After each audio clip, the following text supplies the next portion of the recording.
Buckeye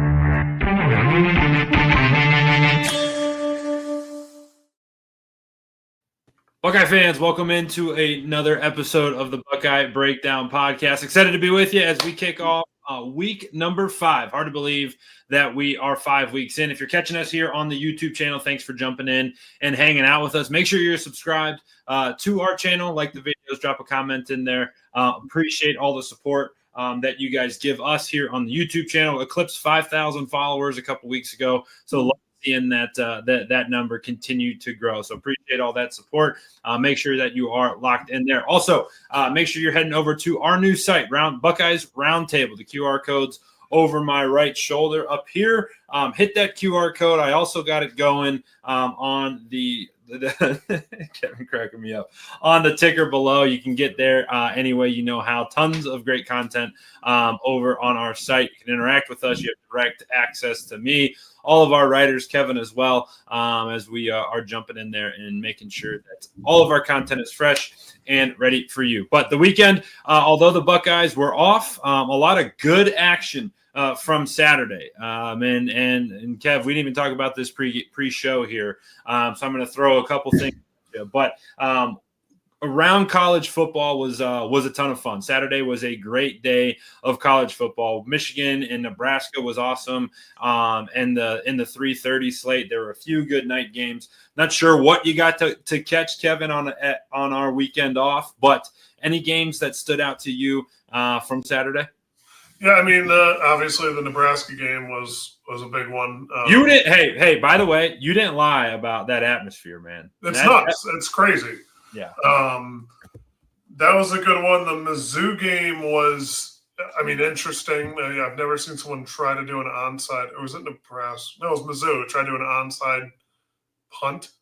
I didn't see that one.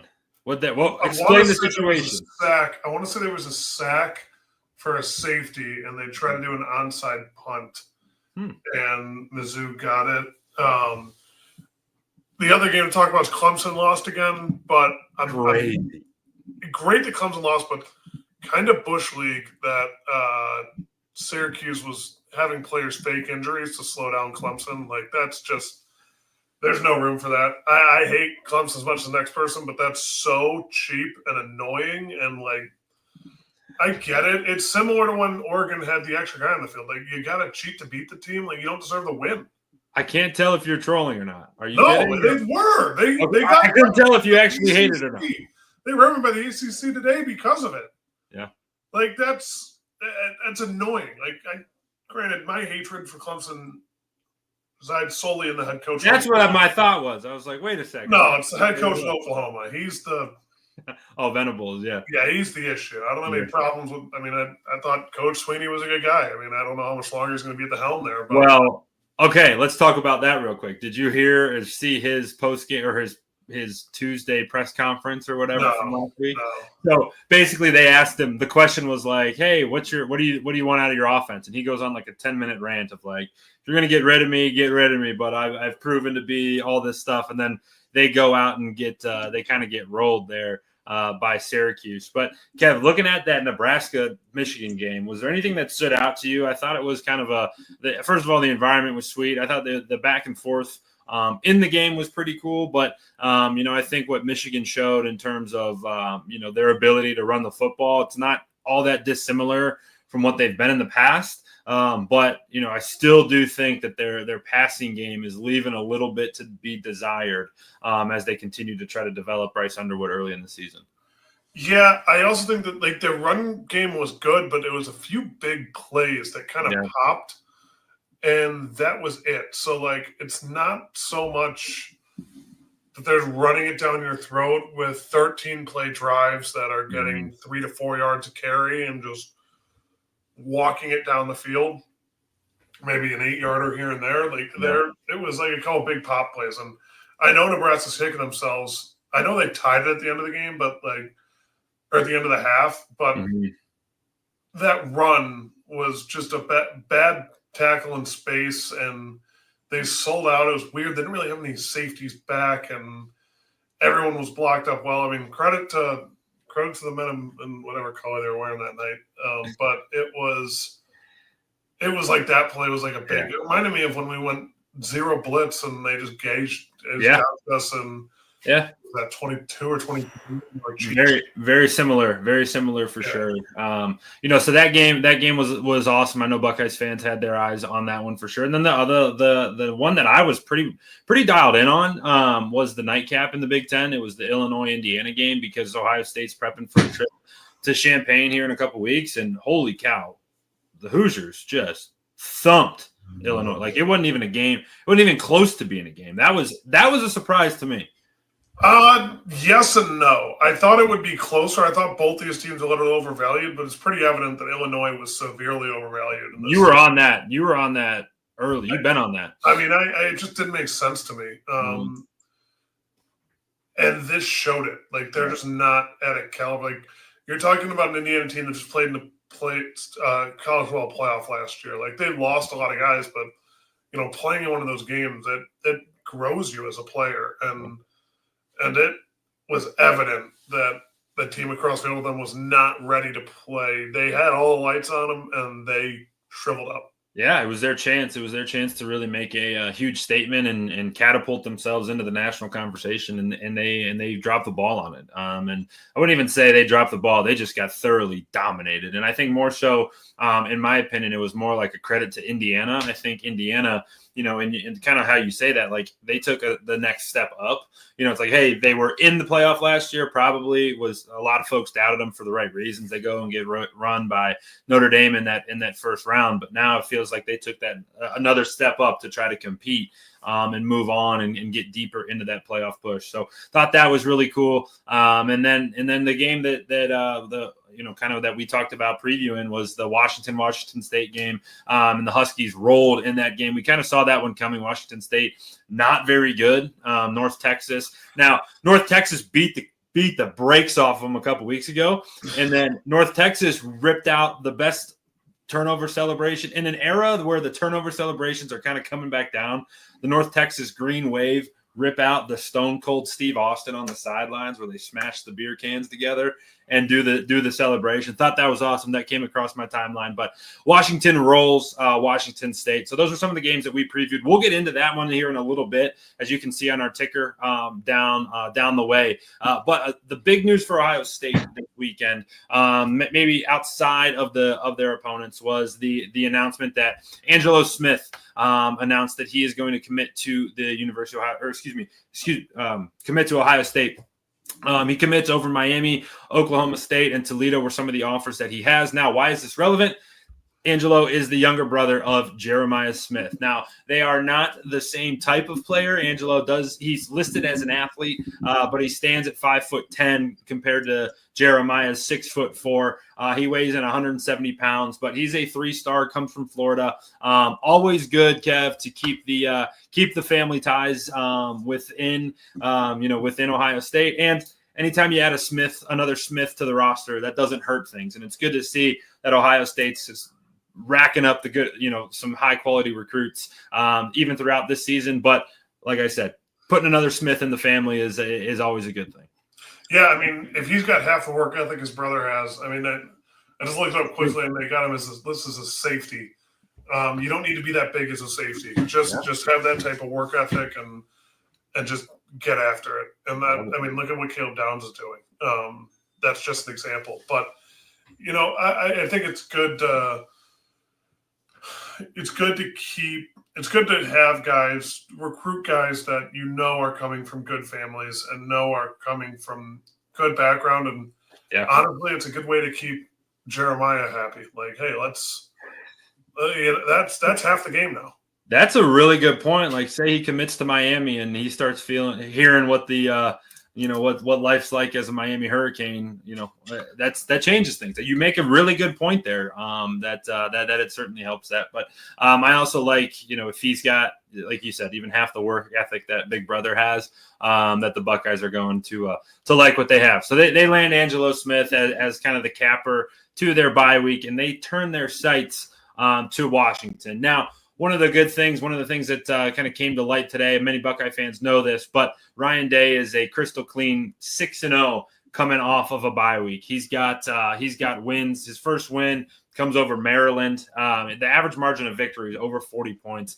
They beat Maryland by 60 in 2019. No bye week in 2020, obviously, with the COVID situation. He beats Indiana by 47. He beats Iowa by 44. He beats Maryland in 2023 by 20. Then he beats Marshall by 45 last year. And the one that kind of catches your attention, kind of stands out amongst all those massive blowouts, is a 4-point win over Nebraska last year. And that obviously is a little bit different than the big ones that his Buckeye teams have had. But starting with those big ones, man, it's good to see that they come out of these bye weeks prepared, and that's a sign of a well-coached team and a good program, is that you do what you got to do in the bye week, rest up, then you come out and you are a well-oiled machine when you get back on that field for the first time.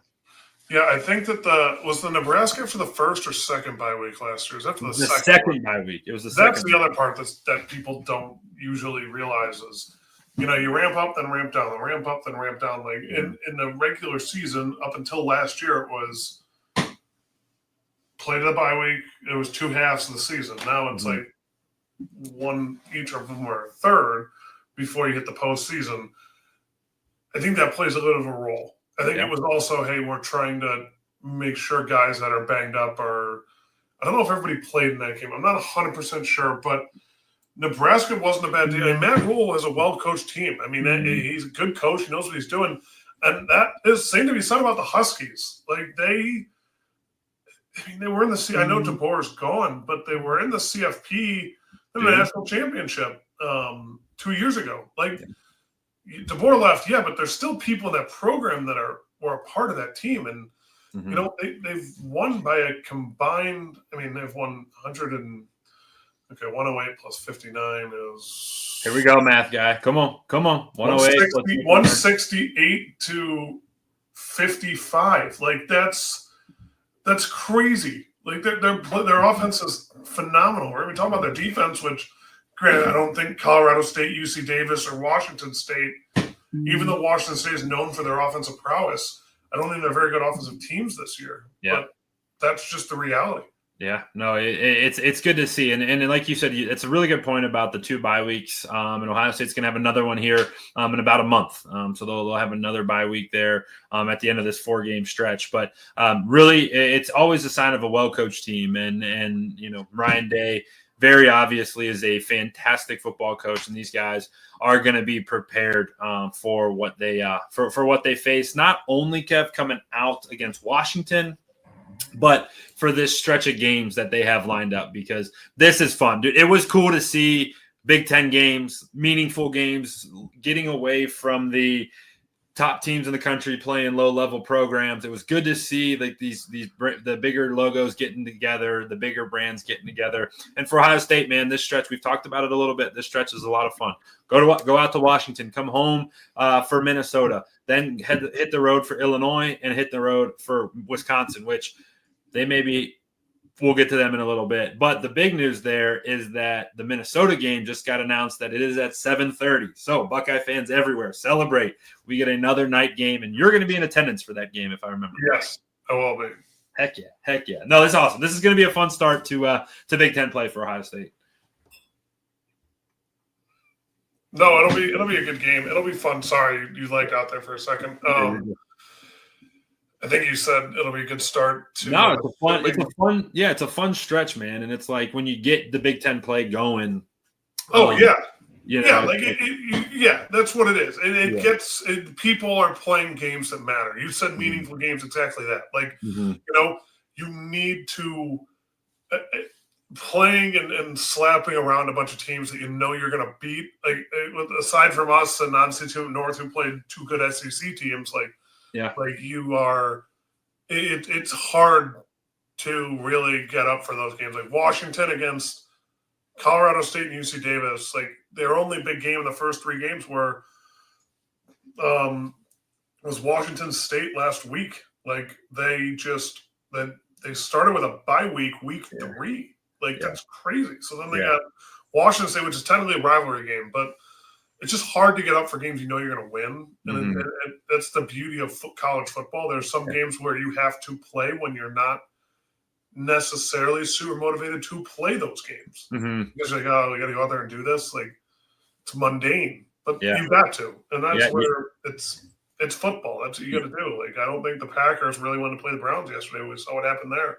Heck yeah. No, Browns dominated them. We'll talk Browns. We talk Browns football here in a little bit. No, but what I really like is, and I think back to Saturday, and the one game that kind of stood out to me, and this wasn't a conference game, but it was a top tier matchup. It was Florida versus Miami, and Florida's off to a tough start this year. They don't look good. They lose to USF a couple weeks ago, and then they push Miami to the edge, and that's the cool part. That's the cool part about, this era of college football where, hey, teams are more risk averse hey, I'm going to schedule some of these games, these big time games, because I know our margin for error is a little bit higher. And so that if you do slip up or lose, you're not out of it, unlike it was in the past. And it makes for some cool matchups. But, I think that this Big Ten play to start is a lot of fun. And speaking about the Washington game specifically, Ohio State's there as it stands as of this recording. They're just about 2 touchdown favorites. So on the road, you can add a couple points to that. So obviously everyone's kind of leaning heavy to the Buckeyes. But like you said, it ain't no walk in the park going across the country to a rowdy environment, a proud program, a proud fan base that's trying to get back to where they were with Kalen DeBoer. This group, this university, Kevin, played for a national title a couple years ago, right? Right. That's where they were at, and now they're trying to get back there. I mean, that's what they have to do. That's the expectation they have to have. Like, they are in college football, you have to have the expectation of playing in a national championship, and a lot of times, you have that expectation, but it's not really feasible. Yeah. Like let's be honest, some of those teams, as in Purdue. Mm-hmm. I mean, that's just one example. I could go by each division if you wanted me to, but we don't have the time. But the flip side, and that's just a team that beat me and it kind of stinks. But the flip side is, these guys have done that before. They have that expectation. They have that reality. They just need to, it's almost like, don't show me what you can do. Mm-hmm. Don't show me you can do something and then not do it again because you showed me you could do it once. Yeah. That's how their fans are looking at it. No doubt. And their way back, a huge catapult or jumpstart to getting back to national relevance is beating Ohio State, beating the number 1 team in the country, and that is what their mind's going to be set on. Now, when Ohio State gets to that game and get more kind of into the X's and O's of this matchup, there's been a lot positive said about the Ohio State offense, and there's for good reason. Julian Saint's been playing very good football. Jeremiah Smith has come on and showed that he can do it, and he's doing it at a high level yet again. But they've done it, like you said, against not the best competition. You go back to the Texas game, numbers looked a lot differently than they did after games against Grambling and OU. So they have their hands full in trying to continue to improve. They got some guys that are certainly looking to have big games on Saturday. But Washington comes to the table with a handful of guys that are going to be tough to attack. And you have a couple of those names ready to talk through. Connection. Hello? Oh, I got you back. Sorry. I think it's my end, not yours. I apologize. So I assume by Ohio State versus Washington defense, we're talking about the guys they're playing. We're talking to the guys, that they're matching up. So some of the names that were, we when doing some research that are standing out, their tackle leader is a sophomore, Devin Bryant, 5'11", 230-pound sophomore. He's got 17 tackles and 1 pass breakup. He's a linebacker in the middle of their defense. Sack leader is Jacob Lane, 6'5", 260-pound junior, 15 tackles, 1.5 sacks. Their interceptions leader is one of their safeties, actually, playing some great ball this year, has 2 INTs, 2 pass breakups, 16 tackles, and one of those INTs was returned for a 72-yard touchdown. So he's going to be someone to watch, kind of covering the top end. And then their corner that stands out to me, he's not sitting on the stat sheet, but that's for a reason. He's got 3 pass breakups. He's got 6 tackles, which means he's not giving up a lot of catches, which means they're probably not throwing at him very much. Yeah. So he's 6'4", 193-pound senior. I'm assuming he'll be the one guarding Jeremiah just because they match up somewhat in size-wise. Yeah. I mean, they're the 25th ranked defense in the country, giving up 199 yards in the air. But here's the kicker. They've only given up 62 rushing yards this year. Per game. Yeah. But granted, again, the teams they've played are not what I would consider 4.5 to 5-star programs. I think that's just the reality of it. However, it does make a point to say, like, they're holding their opponents to under a football field of rushing a game. Mm-hmm.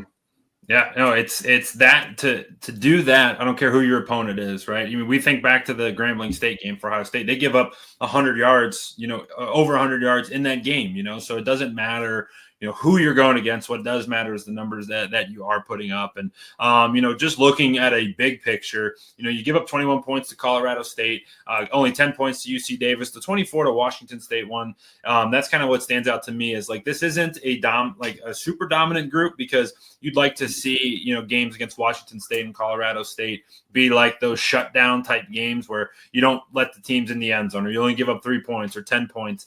And you can kind of see them suffocate and choke these teams out. And that leads me to believe that, hey, this is a good opportunity for the Buckeyes, especially on offense, Kevin, where, we're trying, we've talked about it week after week. We want this run game to start improving, and to keep getting better. You've seen hints of it, getting better and better. But this is a good opportunity, man. This is a tough group to run against. They've shown it, they've proved it. And that's got to be one of the top things on Ohio State's goal list is like, hey, let's establish the run against this group and prove to ourselves that we can do this week in and week out.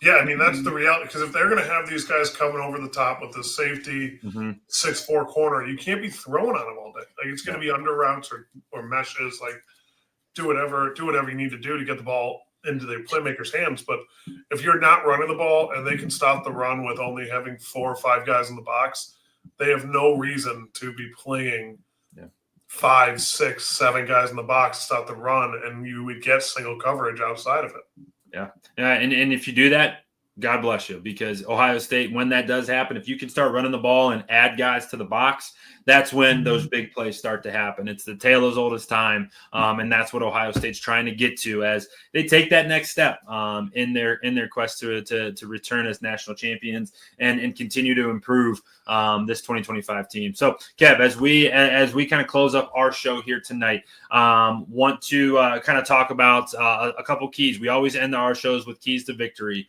for either side of the football. So, as we're talking about Ohio State's offense, what's a couple things that you have on your mind that you want to see from the Buckeyes and that are going to lead to a victory on Saturday afternoon? Yeah, I mean, we just talked on it. Running the ball. When you go on the road, you got to run the ball. You got to stop the run. Those are the two biggest things to do when you're playing a road game, especially in an environment like this. And since we're talking about our offense today, we have to run the ball. And that is showing that this impervious run defense, I think they're number 8 in the country in rush defense, isn't as good as they look. Yeah. And that's number one. Number two is when they start to lock in on the run game, you have to burn them over the top. You have to make them play on their heels the entire game, where going back, and Chip Kelly was fantastic at this, where he would wait, and then hit him over the top with something, and Will Howard would throw a bomb to Emeka Buka or Brandon Innes or Jeremiah and just gouge the defense, and they'd be like, what is going on? They don't even know what direction is up anymore. That's what I want to see out of this offense, is to start to get back into the flow. Coach Hartline got his first quarter, his preseason. I mean, one of those preseason games was like a playoff game, but now it's time to hit your stride. Now it's time to, you got the cobwebs off, you got the nervousness out, run the football, dominate the point of attack, dominate the line of scrimmage, and make them pay when they start to take that away. Yeah, I absolutely love that. Put your coaching hat on for just a moment here. When you're looking at the running back room, is it time for Bo Jackson, in your opinion, to start getting the lion's share of the carries, or do you have him, behind C.J. Donaldson still, and we'll see C.J. maybe go first and then, kind of give way again this week to Bo Jackson? What would you do in that position? I don't hate the idea of starting with CJ to really like wear down the defense and then have Bo come in. Like I couldn't imagine like you're trying to tackle the muscle hamster that is CJ Donaldson. I mean, he's not built like what was his name? Martin. Was it Doug Martin? Doug Martin. You're on your own. You're on your own here. No, the Tampa Bay running back. The muscle. Doug might be right. Doug Martin might be right. Let me. But that's where it, like having to tackle that for a drive and then having the quicker back that definitely has some power to him too, and then having to cover James Peoples in the passing game, like having that safety valve coming out of the backfield, like it'll be hard to compete with it. But I wouldn't hate starting with a CJ Donaldson to wear down the defense, and then second drive through the end of the half, just hammering Bo Jackson and James Peoples and hitting holes fast and hard and getting through to the second level and make those safeties and corners make plays. We're taking a left turn on Buckeye conversation here. How did you pull Doug Martin? Because you're dead right. Muscle hamster, 5'9", 223 pounds. Shout out twin. We have the same birthday, from Boise State. He did. You're dead right. He played for Tampa Bay, and he also played for Oakland. But nicknamed the Muscle Hamster. Why is that in your brain? Oh, that's just growing up football. That's growing up around the game, man. You probably scored 1 million touchdowns with him in Madden 2010. It was that. He was a fantasy football. Beast. There's awesomeness. Him and Maurice Jones-Drew just tearing up Florida from a professional running back. Look at this, Kevin, the football encyclopedia. No, I think you're right though. Like I think that it's smart, especially, dude. Like and this is kind of what I want to talk about too. Going on the road for the first time is a different thing. And for Bo Jackson, true freshman, CJ Donaldson, while he hasn't been on the road for Ohio State in his career yet, he's been on the road before, and he knows what that's about, and how to handle all that stuff. So I agree with you. Maybe start with CJ and then let Bo be the capper in the second half when the game starts to wear itself down. So definitely exciting there for me, as it always is every week. My eyes are on the quarterback. How do you handle this is Julian's next challenge? How do you handle a road environment? How do you handle a cross-country trip? How do you handle getting on the plane and sleeping in the hotel and doing things not in your home environment? I have no reason to believe he won't be awesome at it, but just what I'll be focused on. And for me, it's get out to a good start. And good start doesn't mean 70-yard touchdown on the first play. Good start means, hey, we're making the right decisions. We're moving the sticks. Be efficient early, be accurate early, and really get off to a good start there. I'll be really excited to see what number 10 brings to the table come Saturday afternoon for us. Saturday at noon 30 out in Washington. 12:30 kick Pacific time, 3:30 Eastern. So Ohio State will be in that early primetime window before a primetime kick next week against Minnesota, which is very exciting. So, Kev, we're going to get out of here on that. Any final thoughts as we close our offense versus defense preview here on this rainy Monday in Northeast Ohio here as we're getting into Week 5. It's crazy. Week 5 is already upon us. No, only thing I'm going to say, go to Buckeye Roundtable. I'm looking for advice of a Buckeye backer bar in Charleston. I'll be down there this weekend. Would love a bar to go watch the game at with some fellow Buckeyes. So that'll be fun. Let's go. But the wedding man strikes again. Are you? No, this is fun. There we go. Are we playing golf? Not playing golf. Yeah. Watching golf. We watch a lot of Ryder Cup, but dude, it'll be it should be a fun trip. But any Buckeye backer, probably all Browns backers bar too. Send them all. Send them all to me. But it'll be it should be fun, and hopefully by Wednesday's show I'll have a couple that I can reference and jump in the comments. Let me know if there's any that people would recommend. Let's go. Maybe we'll write a story on best Buckeye backers bars across the country. I'll save that for the bye week coming up in a couple weeks. Before we leave, we didn't talk about this is going to be the best sports weekend of all time. We got the Guardians in a playoff push to try to win the Central. You got Ryder Cup starting on Friday. We got a sweet slate of college football. Then obviously NFL. This is this weekend is living, dude. This is as good as it gets. No, I'm jealous that I will not be able to just sit in front of a TV the whole time. But I'm jealous I won't be at a beach within arm's length of sand. Oh, I'm not going to the beach. Come on. This is rooftops. You're not a beach guy? No, but Charleston isn't a beach town. Maybe it is. Maybe it isn't. I don't know. I think of it. When I think of it, I think of rooftops and overpriced cocktails. And it'll be fun. There we go. That's awesome. All right, everybody. Well, thank you for jumping in and hanging out with us. As always, subscribe to our channel. Drop a comment in there if you like what you heard. If you hate what you heard, drop a comment in there as well. Doesn't matter. We'll respond to you either way. And then give Kevin a Buckeyes backer bar in Charleston to go hang out at. But appreciate it as always. Jump over to Roundtable as well. Check out what we're doing and always follow along. But we appreciate you jumping in and hanging out with us tonight. We'll be back on Wednesday previewing the Ohio State Buckeyes defense versus the Washington offense and any of the storylines that happen in there between. But for my partner, Kevin Woidke, I'm Anthony Moeglin. Thanks for hanging out with us again tonight here on the Buckeye Breakdown podcast on Buckeyes Roundtable.